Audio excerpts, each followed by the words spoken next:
Hello viewers, unit 1 physical world units and measurement chapter থেকে একটি MCQ নিয়ে ভিডিওটিতে আলোচনা করতে চলেছি। প্রশ্নে জানতে চাওয়া হয়েছে which of the following one equations is dimensionally correct. এই ইকুয়েশনগুলির মধ্যে ডাইমেনশনালি কারেক্ট কোনটি আছে? প্রত্যেকটি ইকুয়েশনে দেখা যাচ্ছে লেফট হ্যান্ড সাইডে রয়েছে প্রেশার, তো আর রাইট হ্যান্ড সাইডে সাম আদার ফিজিক্যাল কোয়ান্টিটিস। প্রথমটিতে বলা হয়েছে এনার্জি পার ইউনিট এরিয়া, দ্বিতীয়টিতে বলা হয়েছে force per unit volume, momentum per unit area and the last one is energy per unit volume. তো এখানে কোনটি ডাইমেনশনালি কারেক্ট সেটা জানতে হবে। তো আমি যদি লেফট হ্যান্ড সাইডকে আগে কনসিডার করি, তো লেফট হ্যান্ড সাইডে প্রত্যেকটি প্রেশার দেওয়া আছে। So the pressure is equal two, আমাকে জানতে হবে যে প্রেশার জিনিসটি কি। আমরা সবাই জানি যে pressure is equal to amount of force per unit area, so it is F by A. তো আমি এখানে প্রেশার ডাইমেনশন আগে জেনে নেবো, তারপরে প্রত্যেকটি জিনিসের রাইট হ্যান্ড সাইডে যেগুলি আছে সেগুলো ডাইমেনশন ক্যালকুলেট করব। যে অপশানটির ক্ষেত্রে রাইট হ্যান্ড সাইড এবং left hand side dimension match করবে সেটাই কারেক্ট অ্যান্সার হবে। তো প্রেশার ডাইমেনশন প্রথমে বের করে নেওয়া যাক। ফোর্সের ডাইমেনশন আমরা জানি ml t-2 and the dimension of area is L square, so the dimension of pressure is ml to the power minus 1 t to the power minus 2. This is the dimension of pressure. ওকে, তো আমরা এই ইকুয়েশনগুলোর left hand সাইডে যে কোয়ান্টিটিটি রয়েছে সেই quantity ডাইমেনশনটি জেনে গেলাম। এবার প্রত্যেকটি অপশান ধরে ধরে আমাকে রাইট হ্যান্ড সাইডের ডাইমেনশনগুলোকে চেক করতে হবে। তো অপশান নাম্বার এর ক্ষেত্রে যদি আমি চেক করি, প্রথমে বলা আছে energy per unit area, so it is actually E by A.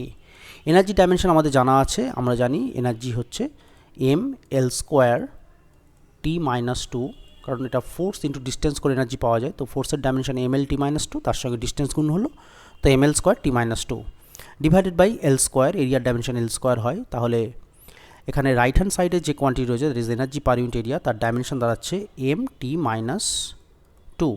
So this is not correct, কারণ দেখতে পাচ্ছি যে অপশান ওয়ানের লেফট হ্যান্ড সাইডের ডাইমেনশন এবং রাইট হ্যান্ড সাইডের ডাইমেনশন ম্যাচ করছে না। So option one A is not correct answer.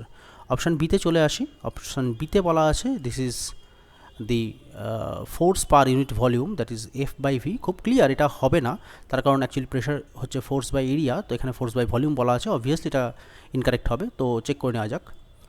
ফোর্সের dimension M L T minus two আর ভলিউমের dimension L cube, so it is actually m l to the power minus 2 t to the power minus 2, so এটাও dimensionally incorrect দাঁড়াচ্ছে।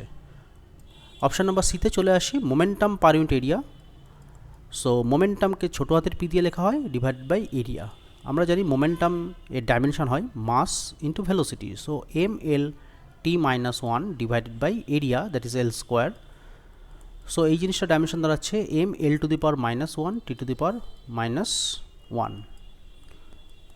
তো এটাও দেখতে পাচ্ছি dimensionally incorrect, কারণ momentum per unit এরিয়ার dimension কী দাঁড়ালো, মোমেন্টামের dimension mass into velocity, so মাসের ডাইমেনশন এম, ভেলোসিটির dimension L T minus one, এরিয়ার ডাইমেনশন এল স্কোয়ার। সো এটাকে হিসাব করলে দেখতে পাচ্ছি M L to the power minus one T to the power minus one, এটাও কিন্তু ম্যাচ করছে না। তাহলে অপশান নাম্বার সি ইনকারেক্ট দাঁড়াচ্ছে। চলে যাই অপশান নাম্বার ডিতে, এটাই কারেক্ট হওয়া উচিত। তো চেক করে দেখে নেওয়া যাক। It is given that it is the energy per unit volume, so energy per unit volume এটাকে চেক করে দেখে নেওয়া যাক ডাইমেনশন কী আসছে। Energy dimension M L square T minus two divided volume, so it is L cube. হিসেব করলে দেখা যাচ্ছে M L to the power minus one T to the power minus two.